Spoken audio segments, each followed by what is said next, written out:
पहाटेच्या शांततेत मावळतीला निघालेला पौर्णिमेचा चंद्र, अलगद सुटणारा थंड वारा आणि परिसरात रेखाटलेल्या रांगोळ्या दीपोत्सवासाठी सज्ज होत्या. पंचगंगा नदीघाट आणि दीपोत्सव हे अनोखं समीकरण गेलं काही वर्ष कोल्हापूरकरांभोवत.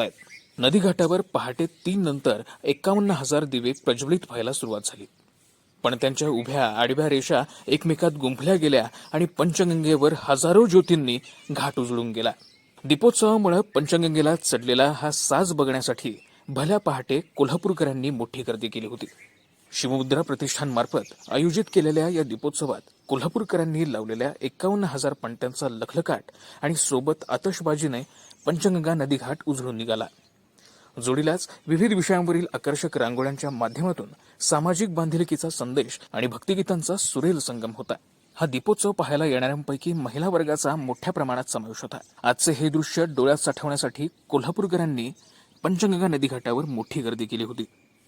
मी खूप वर्षी येते पंचगंगा घाटावरती, राजाराम बंधाऱ्यावरती, रंकाळ्यावरती पण जाते. जिथे जिथे उत्तम पद्धतीनं पारंपरिक पद्धतीने त्रिपुरारी पौर्णिमा आणि वैकुंठ चतुर्दशी साजरी केली जाते, अशा आपल्या करवीर नगरीमध्ये, कलानगरीमध्ये, कोल्हापूरमध्ये खूप सुंदर पद्धतीने दीपोत्सव आणि त्रिपुरारी पौर्णिमा होते. गेले 15 ते 20 वर्ष मी येतेय. पहाटे उठून येण्याचं मजा और असते. ती थंडी अनुभवणं, त्या अंधारामध्ये सगळ्या दिव्यांचा लखलखाट पसरून स्वतःचा आत्मभान जागृत करणं, हा आनंद काही और आहे. आणि छान सुंदर रम्य पहाट, कुठे इलेक्ट्रिक दिव्यांची रोषणाई नाही, तर नैसर्गिक दिवे, आणि त्या निमित्तानं नदीकाठी येणं होतं. स्वच्छ नदीचा घाट दिसतो आणि सगळे लोक अत्यंत उत्साहात, कित्येक स्त्रिया तर छान पैठणी घालून, छान गर्भरेशमी साड्या घालून, मोगरा अत्तर अशा सगळ्या रम्य वातावरणामध्ये आले. मी 21 वर्ष झाले कोल्हापूरमध्ये राहते, पण फर्स्ट टाइम आले आहे.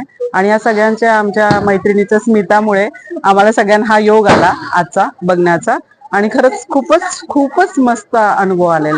ऍक्च्युली माझं बालपण इथेच गेले, शुक्रवारपेठमध्ये. मी जवळजवळ इथे असताना नेहमीच दरवर्षी यायची, पण जसं लग्न झालं गेले 22-24 वर्ष मला यायला भेटलं नाही. आज मला माझ्या मैत्रिणींच्यामुळे येणं झालं, आणि खरंच थँक्यू सो मच. मला हे सगळे दिव्यांची रोषणाई वगैरे त्यांच्यामुळे परत पाहायला मिळाली. त्रिपुरी पौर्णिमेनिमित्त शिवमुद्रा प्रतिष्ठानच्या वतीने पंचगंगा नदी घाटावरती 51,000 पंथ्या दीपप्रज्वलन करून दीपोत्सव मोठ्या प्रमाणात साजरा करण्यात आला.